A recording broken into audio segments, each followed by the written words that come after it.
Losing weight can feel like a roller coaster, full of ups, downs, and being thrown for loops, like when someone brings donuts into the office, or your kids' dino nuggets start giving you that look again. That's why there's Noom. They combine GLP-1s to quiet the food noise with healthy habits that help you keep it quiet, even if you get off the meds. Their program is designed to make weight loss a smooth ride, helping you understand what drives you, so you can build better habits to not just lose weight, but keep it off. Noom. Lose for keeps. Get started at Noom.com. Not all customers will clinically qualify for medications. Individual results may vary. Back Market is the best place to get the tech you need for back to school for less.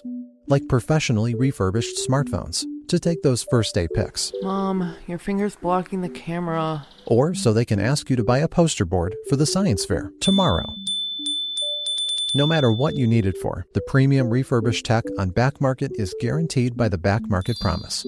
Professionally refurbished with a 1-year warranty and free 30-day returns. Save now at backmarket.com. Suffering from dry, tired, irritated eyes?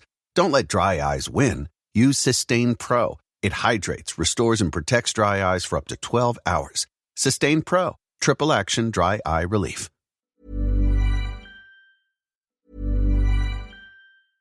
Losing weight can feel like a roller coaster, full of ups, downs, and being thrown for loops, like when someone brings donuts into the office, or your kids' dino nuggets start giving you that look again. That's why there's Noom. They combine GLP-1s to quiet the food noise with healthy habits that help you keep it quiet, even if you get off the meds. Their program is designed to make weight loss a smooth ride, helping you understand what drives you, so you can build better habits to not just lose weight, but keep it off. Noom. Lose for keeps. Get started at Noom.com. Not all customers will clinically qualify for medications. Individual results may vary.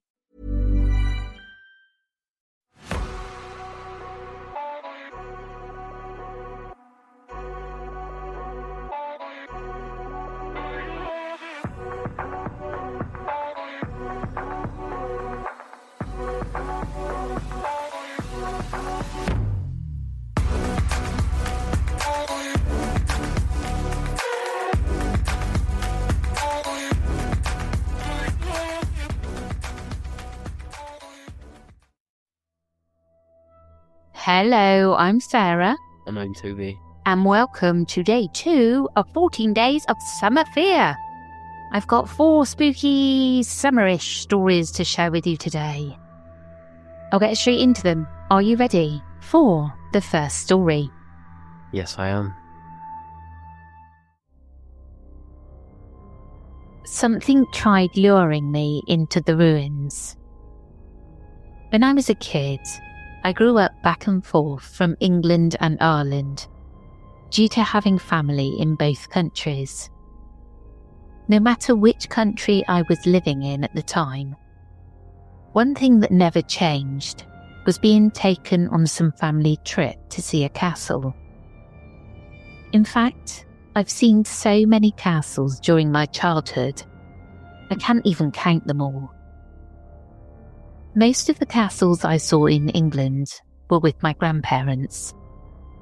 But by the time I was once again living in Ireland, these castle trips with them had been substituted for castle hunting with my dad, as he liked to call it.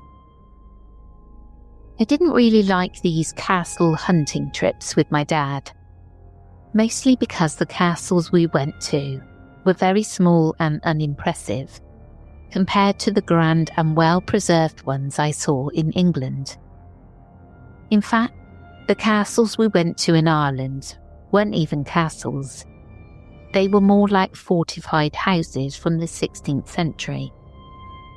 There are some terrific castles in Ireland, but the only problem with Irish castles like this is they're either privately owned or completely swarmed with tourists.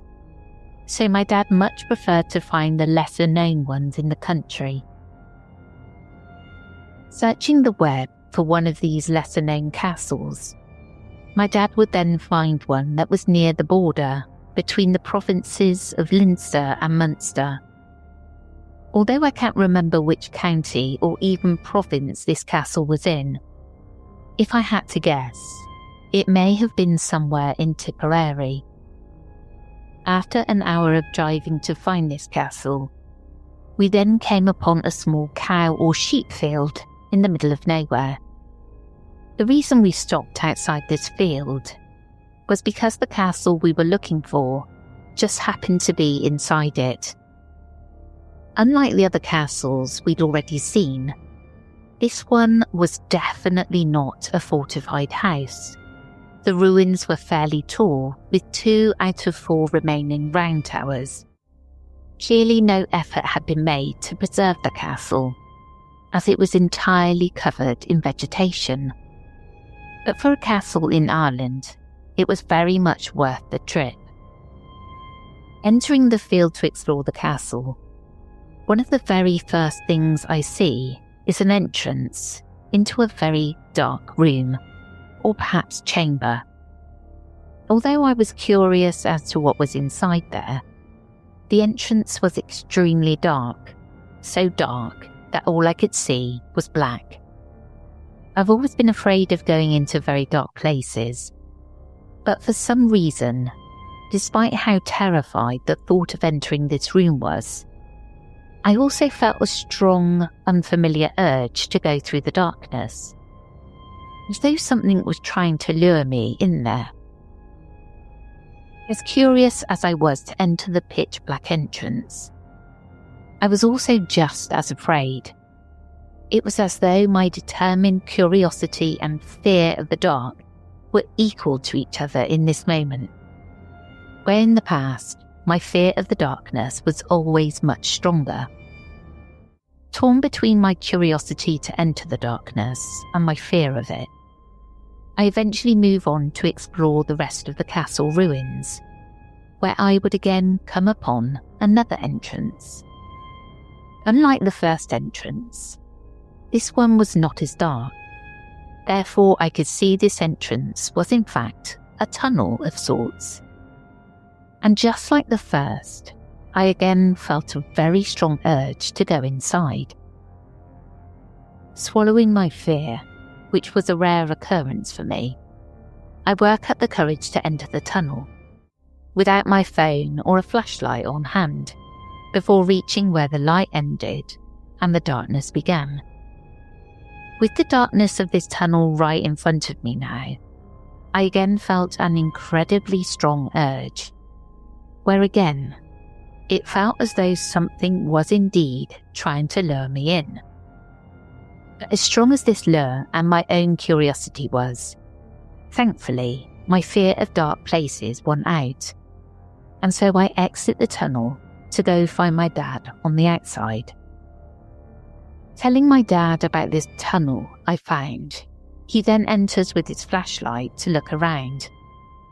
Although I was safely outside, I could see my dad waving his flashlight through the darkness.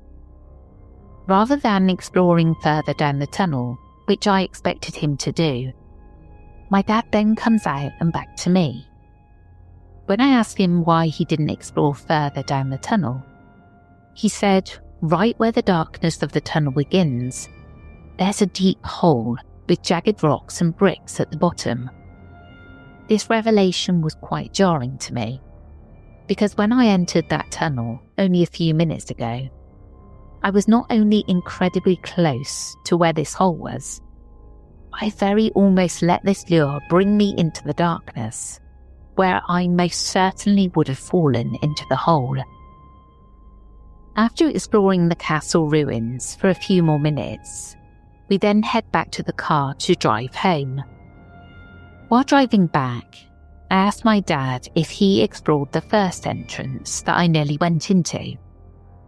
I should mention that my dad is ex-military, and I've never really known him to be scared of anything.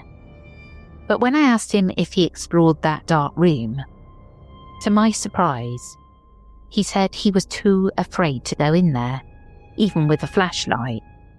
This is the same man who free climbs our roof just to paint the chimney. Like I have already said, I've explored many castles in the UK and Ireland, and despite many of them having dark, eerie rooms, This particular castle seemed to draw me in and petrify me in a way no castle has ever done before. It definitely felt as though something was trying to lure me into those dark entrances. And if that was the case, then was it intentionally trying to make me fall down a hole? That's the question I've asked myself many times. But who knows? Maybe it was absolutely nothing. Before I end things here, there is something I need to bring up. For the purposes of this post, I tried to track down the name and location of this particular castle. Searching different websites for the lesser-known castles in Ireland, the castles I found didn't match this one in appearance. I even tried to use ChatGPT to find it, but none of the castles it suggested matched either. I did recently ask my dad about the name and location of the castle, but because it was some years ago, he unfortunately couldn't remember. He may have taken pictures of this castle at the time, so when he gets round to it, he's going to try and find them on his computer files. So what do you think? Did something really try luring me into those ruins? And if so, was its intention to make me fall down the jagged hole? Or is this all just silly superstition on my part? That's easily what it could have been. If you want, be sure to leave your own creepy castle experiences in the comments. And if anyone thinks they know what castle in Ireland this was, that would be great. Never follow the voice that lures you in, is all I've got to say. Yeah. Whether that's an inner voice or an outer voice, just never follow the voices. Yeah, because you're not supposed to hear voices anyway. So, yeah. Yeah, that's your first red flag. But yeah, spooky. Are you ready for the second story? Yes, I am. I was grabbed by a gnome. I don't know why I was just reminded of this, but I felt like sharing it.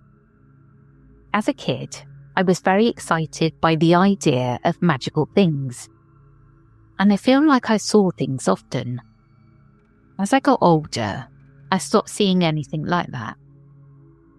Around age 5, I remember thinking I would probably never see anything again. One day, around that time, I was helping my dad with his mowing business, cleaning up a yard. I'd only been in the house once before. No one was home, and I believe it was between owners at the time. I was moving a brush pile from between two large trees to another area to be removed later. I was struggling with a large branch that was thicker than I could fully grab. As I was trying to reposition it so I could pull it out of the pile, a small hand reached out from inside the brush and grabbed my gloved hand. I remember it extremely vividly. It grabbed my finger with the dexterity of a human hand.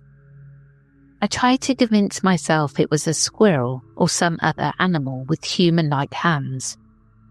But it looked too human. It wasn't like a baby's hand. It looked like a man's hand, just shrunken down. An old man's hand. Liver spots, hairy knuckles, slightly grey skin. No fur or hair on the back of the hand, like you'd expect from an animal. It looked distinctly humanoid. It only held onto my glove for about 5 seconds as I pulled away, out of fear. I watched the hand retract back into the brush. At the same time, it screamed. It wasn't an animal sound. It sounded like a man screaming, just pitched higher. Slightly animal-like, but not anything I could identify. The sound vibrated my eardrums in a strange way, almost like it hit my resonance. My dad heard it from the front of the house, and I was about 100 yards away. This all happened very quickly, and I was extremely startled. I reacted fast and tried to see what it was. I started clawing through the brush and briefly saw a dark figure moving downward into the pile, just far enough out of reach. Not that I think I would have been brave enough to grab it anyway, ha. I couldn't find it. The scuffling sound eventually stopped, and there was nothing visible. I started moving the brush aside, but moving it to a new pile a foot away from me, so I could see if anything tried to escape the pile between the trees. Nothing ever did. I never saw it again, and I honestly wish I had. If anyone has any idea what it could have been, or why it grabbed onto me for those few seconds, I'd be interested to hear. I can still feel the sensation of it gripping my finger. That was freaky. I don't like gnomes. I don't like goblins. I don't like anything like that. Nah. Because it's too close to my personal experience with the goblin. Yeah. And whether they're nice or not, I will just always see them as pure evil. Yeah, I mean, well, they're not very nice, appealing, are they? Well, no, I mean, you think about the fairy folk, they're not meant to be nice. And I think all of these little creatures are questionable. Yeah, like the leprechaun as well. Yeah. We should do an episode on that, because lots of people have seen the leprechaun. Yeah. He's spooky. Yeah, really spooky. Really. Yeah. Are you ready for the third story? Yes, I am. Pale crawler, rake, skinwalker, Wendigo sighting in the northeastern USA. I saw something very strange in New England.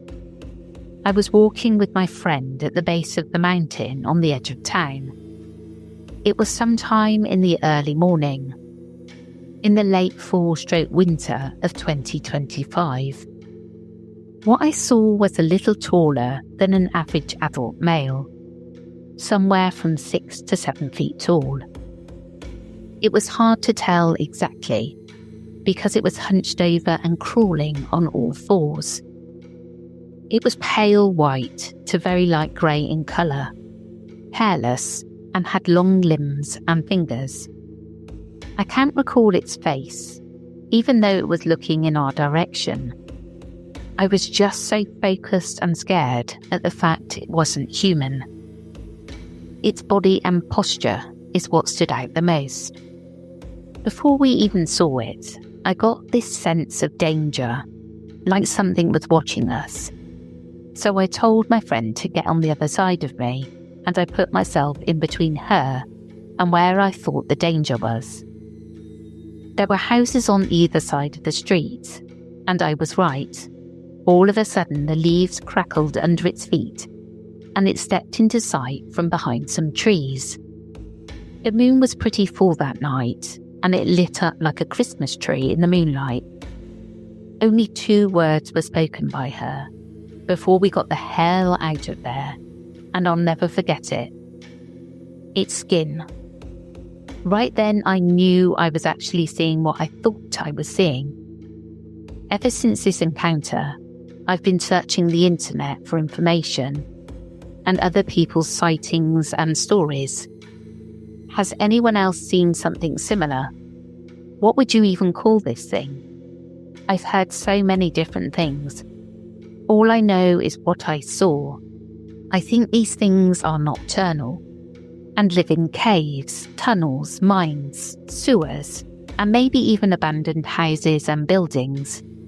Anywhere dark and away from humans. And they come out at night to hunt small animals and scavenge. And if the opportunity arises, humans. The mountain near where I saw it is loaded with cave systems. Maybe there's an accident branch of hominoids that never left the caves. They did just discover a hominoid that lived deep in the caves and were maybe even nocturnal. Homo naledi. Maybe they evolved further. Or maybe they're not from this world or dimension at all. Like I said, all I know for sure is what I saw. no, you got to have a creepy crawler type story in winter. I mean, it's summer. What am I talking about? It's the dog. The Luna's put me off because she stinks. One of them do. Mickey or Luna are sat up in the bedroom with us recording, and one of them absolutely stinks. But that's besides the point. I like what the author said about this story, that he thinks these crawler type things live in caves, and it reminded me of The Descent. I don't think you've watched it, have you? When the women go caving. Oh, I'm not sure. Yeah, it's one of my favourites, and it just, makes sense to me.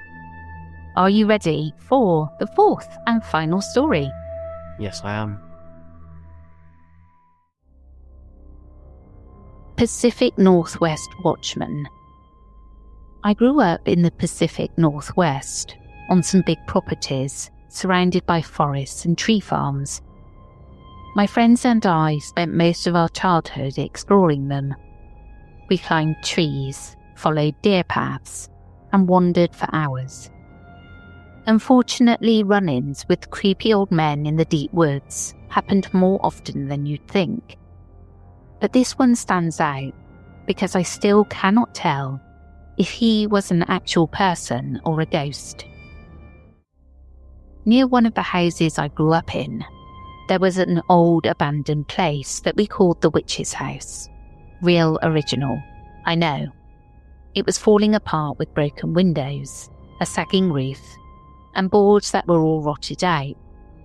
None of us ever went close to it because something about it felt wrong, even in daylight. It genuinely scared us. The barrier between my family's property and this house was a huge bramble of blackberry bushes, dense and thick, so we were never trying to go over there anyway. One afternoon, my friend and I found a tree house on the edge of the woods. It was farther up the abandoned house's would-be backyard. While we were checking it out, we thought we saw movement near the back door of the abandoned house. We got spooked and left. A week or so later, we were farther up in the woods on my family's land. It was north of the abandoned house. We were climbing trees again, and each of us had picked our own tree. We were not very high up, but high enough that if someone were to walk by, they wouldn't directly see us in their line of sight. We heard branches breaking and immediately stopped talking. An old man stepped into view. He was walking toward us from the direction of the witch's house. He wore a cowboy-style hat that looked worn down from years of use. His flannel shirt was faded and his jeans looked old. "Hello, girls." I was mortified. How did he see us in these trees? Maybe we weren't as high up as I thought. Had he been watching us? I knew not to talk to strangers, and I could not make sense of why he was coming from that direction. I looked at my friend. She was older than me and braver. She said hello back. "I want you two to be careful in these woods," he said. "I've been around a long time, and I would not want you both getting hurt." Then he turned and walked away. He headed back toward the witch's house and disappeared into the trees. My friend and I were petrified. We did not move or speak until we were sure he was gone. When we decided to move, we jumped out of the trees and ran back to my house. For weeks after that, we watched the house from the edge of my family's property. We used binoculars and waited to see any sign of him. We never saw anyone. There were no lights and no movement, and nothing that suggested a person was living there. To this day, I still do not know if he was a real person or something else entirely. But after that day, we stayed closer to home. Whenever the woods felt strange, or we sensed we had gone too far, we turned back without question. And I always thought of this old man and his warning. Losing weight can feel like a roller coaster. full of ups, downs, and being thrown for loops, like when someone brings donuts into the office, or your kids' dino nuggets start giving you that look again. That's why there's Noom. They combine GLP-1s to quiet the food noise with healthy habits that help you keep it quiet, even if you get off the meds. Their program is designed to make weight loss a smooth ride, helping you understand what drives you, so you can build better habits to not just lose weight, but keep it off. Noom. Lose for keeps. Get started at Noom.com. Not all customers will clinically qualify for medications. Individual results may vary. Your outdoor space is where you unwind and make memories, so make it count.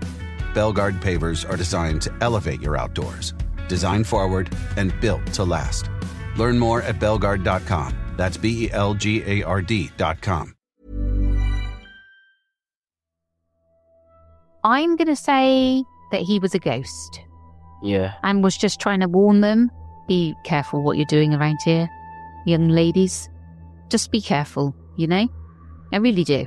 Yeah. I think I remember when I was little, we was walking towards the woods, and everybody used to say that there was like two girls in there, and they wore like dresses, and they were like dancing around in there.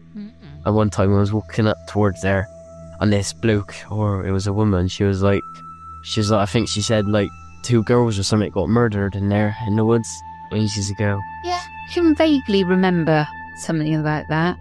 Yeah. You know they didn't. Did. Okay. Well, that's the end of this episode. I hope you enjoyed, and we'll catch up with you again soon. We will indeed. We will catch you again tomorrow. Take care, everyone. Goodbye.